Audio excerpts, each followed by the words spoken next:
எம்எல்ஏவுக்கும் எம்பிக்கும் அது ஃபில்த்தி லாங்குவேஜ், அதை நான் வந்து சொல்ல முடியாது. ராஸ்கல், அப்புறம் வந்து முட்டாள், இந்த மாதிரியெல்லாம் வார்த்தைகள் வந்து மேடையிலேயே வந்து அவர்கள் வீசுவதன் மூலம் ஒரு ஒன்றிணைவு பண்ணுறதுக்கு ஒரு நல்ல ஒரு உதாரணமாக தான் நிச்சயமாக இதை பார்க்க முடியும். திமுக எம்பி மற்றும் எம்எல்ஏ மேடையில் சண்டையிட்டுக் கொண்டது இணையத்தில் வைரலாகிய நிலையில் இது குறித்து செய்தியாளர் எழுப்பிய கேள்விக்கு அதிமுக முன்னாள் அமைச்சர் ஜெயக்குமார் பதிலளித்துள்ளார். ஸ்டாலினுக்கு தெரியும் நான் மானஸ்தன் சொல்லிட்டு, ஸ்டாலினுக்கு தெரியும் நான் மானஸ்தன் சொல்லிட்டு, யார் வீட்டு முன்னாடியும் போய் பதவிக்காக நின்னால் ஜெயிக்குமாறு கிடையாது. திராவிட பாரம்பரியத்தில் வந்தவங்க, பெரியார் வழியில் வந்தவங்க, அண்ணா வழியில் வந்தவங்க. அண்ணாவுக்கு பிறகு வந்து புரட்சி தலைவர் எம்ஜிஆர். ஏன்னா காலை வரல வந்து அண்ணா திமுக ரத்தம் தான்.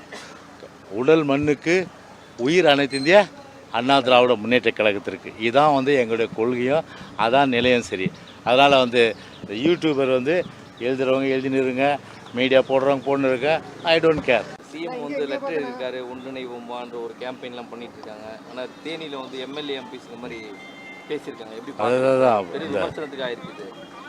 ஒன்றிணைவோம் வா என்று சொல்லி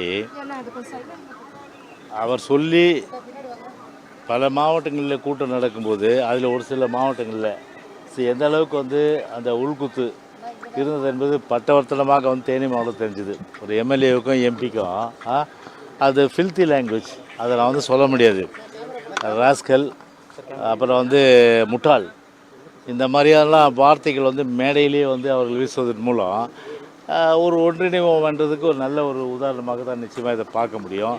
எனவே மக்களை வந்து ஏமாற்றுறது ஒரு பக்கம், இன்றைக்கி கட்சியிலே வந்து இவ்வளோ பெரிய அளவுக்கு வந்து பிரச்சனைகள் இருக்கின்ற ஒரு சூழ்நிலையில் நிச்சயமாக அது வந்து ஒவ்வொரு மாவட்டத்தில் வந்து வெடிக்கின்ற ஒரு சூழ்நிலை தான் ஒரு கோஷ்டி புசல் இருப்பது என்பது நிதர்சனமான உண்மையாக தெரிகின்றது. துப்புரவு பணியாளர்கள்லாம் வந்து 3வது நாளாக இன்னைக்கு போராட்டம் பண்ணுறாங்க. செய்திகளை உள்ளது உள்ளபடி தெரிந்து கொள்ள ரெஃப்ளெக்ட் நியூஸை சப்ஸ்கிரைப் பண்ணுங்க.